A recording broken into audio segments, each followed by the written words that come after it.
Barrister Mohammed Ahmad Pansota, who's an advocate, Supreme Court of Pakistan. He's now joining us live on this broadcast. Barrister, thank you very much for making time for us. Quickly, tell our viewers the significance or the importance of this constitutional amendment bill to Pakistan.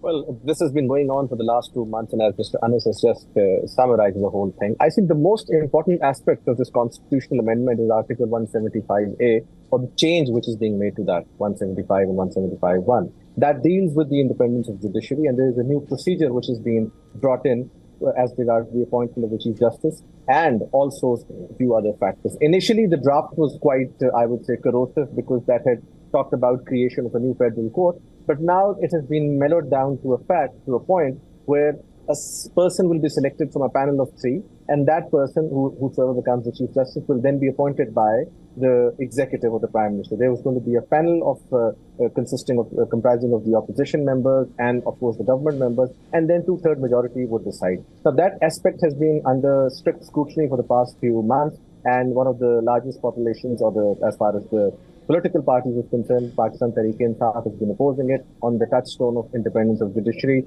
because they feel that it's an attack on the independence of judiciary. However, government has been able to make a consensus, and one of his arch opponents, Mr. Fazlur Rahman, has also somewhat agreed on that particular part, and the consensus has been reached. But the initial draft, which had come 2 months back, and this draft, there's a lot of difference between the two drafts, and now it seems like a more plausible constitutional amendment. But still, I believe Pakistan Tehreek-e-Insaf has its reservations, and apparently they're not going to vote. But recently, we had a judgment from the Honorable Supreme Court that dealt with Article 63A, which initially barred any member from voting against the party line. But now that has been mellowed down, and the members are allowed to vote. So there are a few members within the party from Pakistan Tehreek-e-Insaf and the senators who are expected to vote. But overall, this constitutional amendment is going to make some serious structural changes to the constitution of Pakistan. It was long the demand of the government and the party which were in coalition.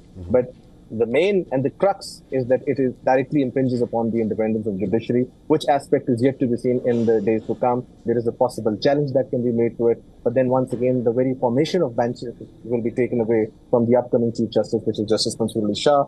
Okay. And now there's going to be another gentleman, who's going to be the presiding judge, who will form the benches. So the most important power with the Chief Justice is the formation of benches. So let's see how the days in the coming days unfold, and how is this taken up in court.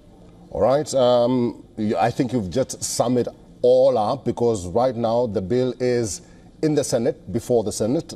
We be awaiting what the Senate decides, and then the bill will go to the National Assembly for further debate. I've been talking to Barrister Mohammed Ahmad Pansota, who's an advocate at the Supreme Court of Pakistan. Barrister, thank you very much for your time and for talking to us today. My pleasure, sir. My pleasure. For all the latest news, download the WION app and subscribe to our YouTube channel.